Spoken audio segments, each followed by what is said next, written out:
So yan mga katropa, mayroon tayong ginagawa rito na Mio gear. Ang problema ng motor ni boss ay nagkaroon ng check engine. Ngayon binura na namin yung kanyang check engine, niremap na namin, tapos inuulit namin yung kanyang driving light. Kasi yung driving light nyo medyo salabat-salabat yung kanyang wiring. Tapos doon naman mga katropa, mayroong mobile. Si Pastor, Pastor, kukunin ka na ng mobile. Merong mobile mga katropa, at sa loob ng kanilang mobile ay merong NMAX version 2. So ito yung NMAX version 2 ni boss mga katropa na hindi umaandar. Try natin. Boss, yung ano nyo boss, yung remote nyo. Boss, saan pa kayo galing boss ito? Ordaneta? Ay, Ordaneta kayo. Pinagawa nyo na dun sa mga shop dun. Hindi pa rin magawa, tsaka sa kasa. Okay. So ang problema ng motor ni boss mga katropa, ayaw umandar. Nagkakaroon siya ng error 1 tsaka error 3. Yan, error 3. Tapos minsan mayroong error 1. Boss, ano? Yun, error 1. Error 1 tsaka error 3. Masikon na siya. Kumbaga, hindi siya aandar, pero after mga few days, after 1 week, andar siya. Andar. Oo, tapos gamitin ko na naman. After ko na naman, pag pinatay ko na siya, ayaw niya nang mag-start. Ayaw na mag-start. Pero, simula nung ano, boss, nung hindi siya umaandar, mga estimate nyo ilang buwan na siya? Mga, sa ngayon, mga 3 weeks. 3 weeks na.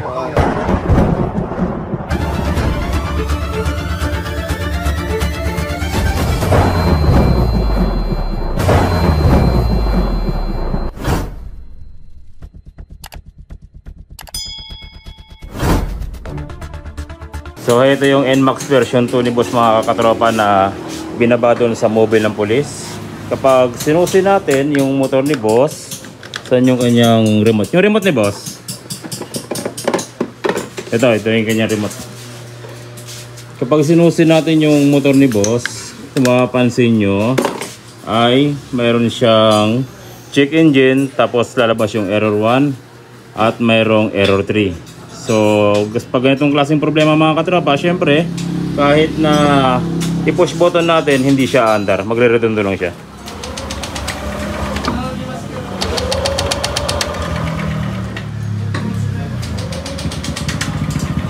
So yan yung pinoproblema ni boss mga katropa. Dinala niya doon sa ibang shop, sa kanila, sa part pala sila ng Ordaneta, pero hindi ma-solve nung sa shop na pinagdala nila.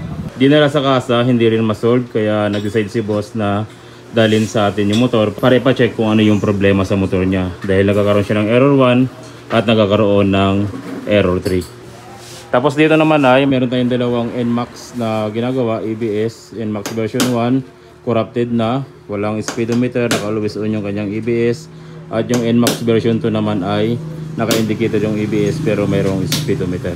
So sabi ni boss mga katropa, yung nagdala rito si boss na police, pina-check niya na sa Ordaneta itong motor na ito, mga ilang shop na yung gumagawa, tapos nung hindi magawa, dinala nila dun sa kasa para i-check, pero hindi nila nagawa, kaya nag-decide, boss, salamat boss ha.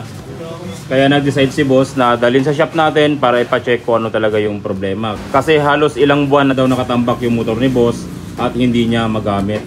Kaya from Ordaneta, sinakay nila ng mobile, dinala sa atin para ipa-check kung ano ba talaga yung problema. Kasi may nagsasabi na may problema yung kanyang computer box, kailangan palitan. Pero naghinayang si boss kasi ang computer box may kamahalan. Medyo maano yung presyo niya, nasa 11.5 hanggang 12.5 yung kanyang presyo.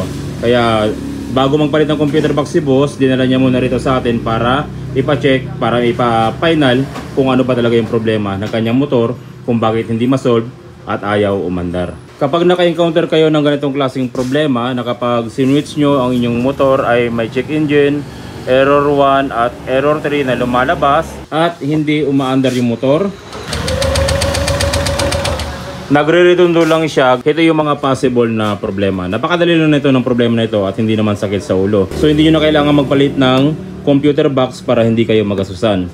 So unang possible na problema mga katropa kapag ganito yung na-encounter nyo, mayroong putol sa wiring or corrosion. So mula dito sa dashboard, papunta sa ECU, i-check natin yan gamit yung ating multi-tester na i-check natin kung may continuity yung kanyang wiring mula dito sa dashboard papunta dun sa computer box. Dapat walang putol at walang nawawalang linya. Kasi pag may nawalang linya, ganito mangyayari dyan. Error 1 at error 3. Kung sakaling walang putol yung wiring papuntang dashboard at papuntang ECU, isa sa pinaka problema pa ng mga NMAX B2 at Aerox B2, same sila ng problema at na-encounter na namin to dati. At bihira na maka-encounter kayo ng ganitong klaseng problema ay yung kanyang dashboard panel. May problema na. Kasi dito sa loob ng dashboard panel, mayroon dyang pyesa na nakakonekta dito sa ECU. Ngayon kapag sira na yung pyesa na yun, si ECU ay hindi mabubuhay or magkakaroon ng malfunction at magkakaroon ng check engine. Yun yung nagiging issue dito sa NMAX B2 at Aerox B2 na may encounter natin yung ganitong klaseng problema. So bago tayo mag-check ng wiring, syempre ang gagawin natin pinakamadali para malaman natin kung wiring yung problema o dashboard yung problema. Ang gagawin natin, i-unplug natin yung sakit ng dashboard tapos papaandarin natin. Kapag umandar yung motor, ang ibig sabihin may sira na yung kanyang dashboard panel. Magpapalit kayo, bibili kayo ng brand new or second hand, depende dun sa budget ng inyong customer o budget nyo. Pero kapag hindi umandar yung motor, ang ibig sabihin yan may problema sa wiring. Tsaka tayo mag-check ng wiring papunta ron sa dashboard panel. So heto na mga katropa yung harapan ng ating NMAX B2. Ang gagawin natin dito sa harapan, may makikita kayong sakit ng ating dashboard panel. Ito, aalisin na natin yan, hugutin. Pagkahugot natin, subukan natin siyang i-start. Kung mag-i-start na. Pag hindi nag-i-start, babaklasin natin yung buong wiring at iwa-wiring natin. Pero pag nag-i-start, automatic wala na kayo bang gagawin kundi magpalit ng dashboard panel. Or kung may makikita kayo magre-repair nito, ang dashboard panel ay ipa-repair nyo. So isusin natin. Siyempre tinanggal natin yung kanyang socket kaya hindi mag-display yung kanyang dashboard. Tapos paandarin natin. Yan o. It's alive! So pinoproblema tong motor na to, hindi mapaandar at gustong palitan na ng ECU.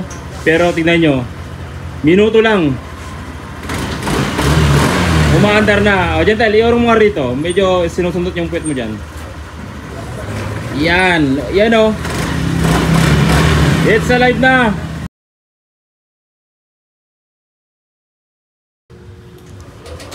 Ayan. Hindi na naman siya andar.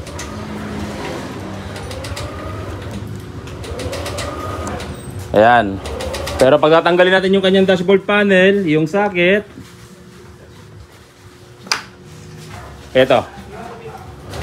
Iyon o.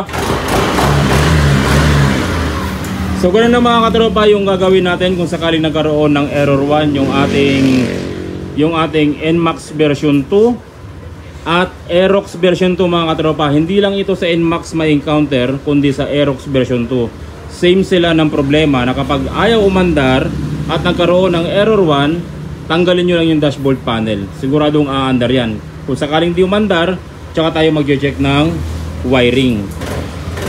Pero sa ngayon, itong motor ni boss ay umandar naman kaya hindi na tayo mag-check ng wiring. Automatic, magpapalit na ng dashboard panel or i-repair natin yung kanyang dashboard panel. So sa ganung paraan mga katropa, hindi na kayo magpapalit ng computer box. Ibig sabihin, yung computer box ni boss ay maayos pa at walang problema. So yun lang mga katropa, maraming salamat sa walang sawang pagsuporta sa ating channel. Sana tuwing nanood kayo ng ating video, marami kayo natutunan na gamit nyo sa inyong panghanapbuhay or sa inyong pag-DIY. Maraming salamat mga katropa. God bless at syempre, ingat palagi sa pag-wiring.